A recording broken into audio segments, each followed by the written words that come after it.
Good evening, classmates. Since I couldn't narrow it down necessarily to just one specific video or website for the KWL chart that we spoke about this week, I ended up choosing two.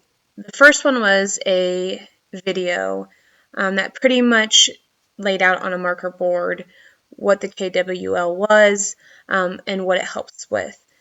Some things in particular that I really enjoyed about that was one that they said, don't put the chart before the horse. And I think that was a good comment. And he was talking specifically about don't introduce the chart before the lesson, making the lesson less important.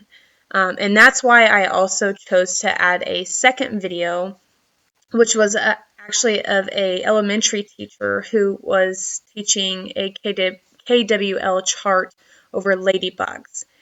And what she really did good with what he was talking about of don't put the chart before the horse, the very first thing that she does is state that they're going to be talking about ladybugs today.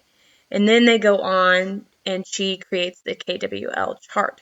So I thought that was something that was pretty critical.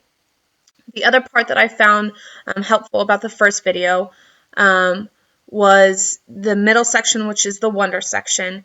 He said it's the key to connections, which is curiosity. And I think that's very important, especially at the high school level where I'm teaching at currently. If we can't catch students' curiosity, I think we lose them pretty quickly. So gearing our lessons more towards what they want to know and what they want to find out helps significantly.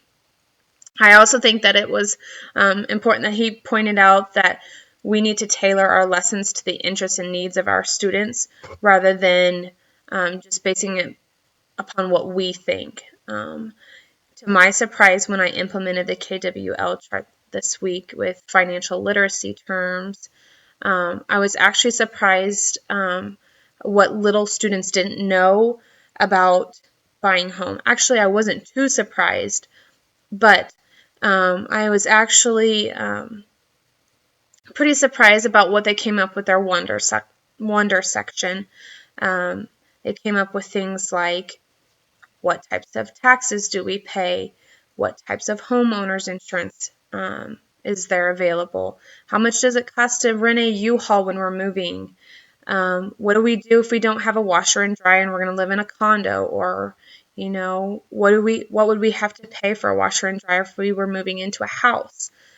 What about closing costs? So those were just some of the things that they had popped up. My students did a really good job about really pointing out things that they were wondering about of purchasing a home related to financial literacy.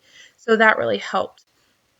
I also, going back to that second video about the ladybugs, although it was an elementary video, I really enjoyed that because it showed a teacher who was actually teaching with the KWL chart in the class. And I think that's also important, especially to those who maybe of us who obviously haven't been in the classroom as much. And although it was elementary and I'm a high school teacher, I thought it was pretty cool to see how, she started it out and how she interacted with students and implemented the chart throughout the entire lesson. So that's what I have on the KWL chart.